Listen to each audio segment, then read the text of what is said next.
సుద్దాల హనుమంతు జానకమ్మ జాతీయ పురస్కార ప్రదానోత్సవం సుందరయ్య విజ్ఞాన కేంద్రంలో ఘనంగా జరిగింది. ప్రజాకవి గూడ అంజన్నకు సుద్దాల ఫౌండేషన్ ఈ అవార్డు ప్రదానం చేసింది. ఈ కార్యక్రమానికి ఎంపీ బూర నర్సయ్య గౌడ్, ప్రభుత్వ వాస్తు సలహాదారు సుధాకర్ తేజ, సినీ రచయితలు పరుచూరి గోపాలకృష్ణ హాజరయ్యారు. సాహిత్య రంగంలో సేవలందించిన ప్రముఖులకు సుద్దాల ఫౌండేషన్ ప్రతి ఏటా ఈ అవార్డు అందజేస్తోంది.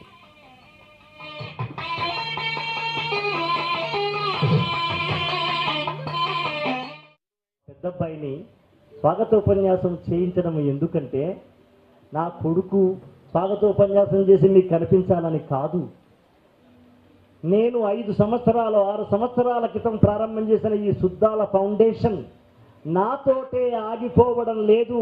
నా తర్వాత తరం కూడా ముందుకు తీసుకెళ్తుందని పెద్దలకు, వేదిక మీద కూర్చున్న పెద్దలకు చెప్పడానికి, ఎదురుగా కూర్చున్న పెద్దలకు తెలియజేయడానికి నేను స్వాగతోపన్యాసం కోసం సుద్దాల జ్వాల చైతన్యను కనిపించి నమస్కరించవలసిందిగా కోరుతున్నాను.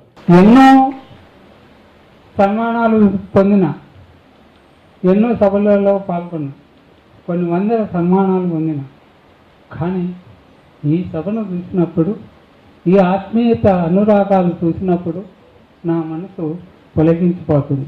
అరే ఇక్కడ నేను చచ్చిపోతే నేను మిస్ అయిపోదు కదా, అరే నేను బతికింది నయమైంది అని ఇప్పుడు అనిపిస్తుంది నాకు.